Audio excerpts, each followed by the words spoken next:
I said this is very crucial time, this is very crucial nirbachan for the nation, and this election is for to save the country, save the people, and our leader Janab Tareq Rahman Sahib already declared this 9 constituency in Dhaka for Habibur Rashid Habib.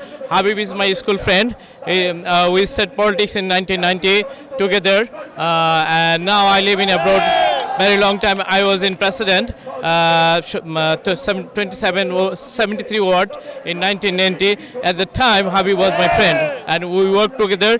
I urge everyone to cast their vote for the Danishish, and we have lots to do. And this election will be very crucial election for the nation, and in order to save the Bangladesh, please, everyone, cast your vote for the Danishish. Thank you.